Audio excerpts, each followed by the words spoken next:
15वां अध्याय। उदरो मूलम मदः साख्यम अश्वत्थं प्राहुर्वयं छन्दांसि यस्य पर्णानि यस्तवेद स वेदवित्। इसका भाव समझने से पहले हमें कुछ बातें जाननी पड़ेंगी। आदि पुरुष नारायण वासुदेव भगवान ही नित्य और अनंत तथा सबके आधार होने के कारण सबसे ऊपर नित्य धाम में सगुण रूप में वास करने के कारण उधरव नाम से कहे गए हैं। वे मायापति सर्वशक्तिमान परमेश्वर ही इस संसार रूप वृक्ष के कारण हैं। इसलिए इस संसार वृक्ष को उधरो मूला कहा गया है।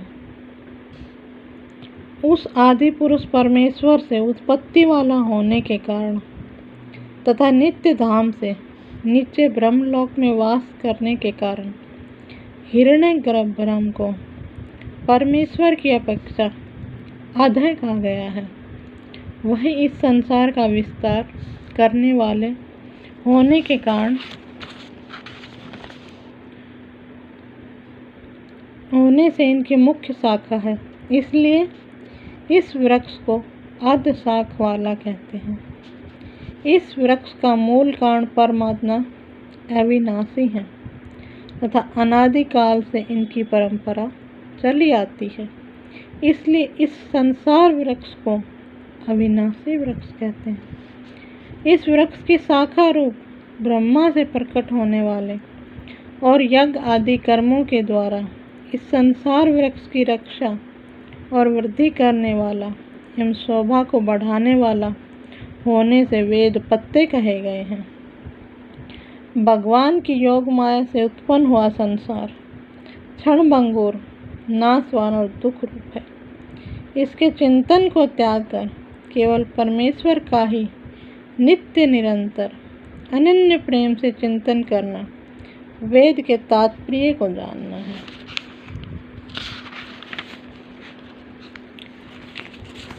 शब्द स्पर्श रूप रस और गंध ये पांचों स्थूल देह इंद्रियों की अपेक्षा सूक्ष्म होने के कारण उन शाखाओं की कोपलों के रूप में कहा गया है। मुख्य शाखा रूप में ब्रह्मा से संपूर्ण लोक के सहित देव मनुष्य और तिर्यक आदि योनियों से उत्पत्ति का विस्तार हुआ है। इसलिए उसका यहाँ शाखाओं के रूप में वर्णन किया गया है।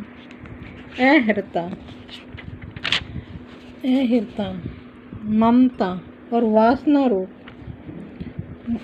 वासना रूप मूलों को केवल मनुष्य योनि में कर्मों के अनुसार बांधने वाले कहने का कारण यह है कि अन्य सब योनियों में तो केवल पूर्वकृत कर्मों का फल भोगने का ही अधिकार है, लेकिन मनुष्य योनि एकमात्र ऐसी योनि है जिसमें हम अपने नवीन कर्म भी संचित कर सकते हैं।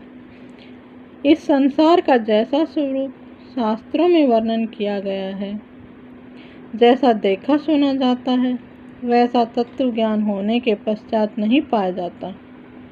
जिस प्रकार आँख खुलने के पश्चात सोपन का संसार नहीं पाया जाता, इसका आदि नहीं है। यह कहने का प्रयोजन यह है कि इसकी परंपरा कब से चली आती इसका कोई पता नहीं है, इसका अंत नहीं है। यह कहने का प्रयोजन है कि यह परंपरा कब तक चलती रहेगी इसका भी कोई पता नहीं है।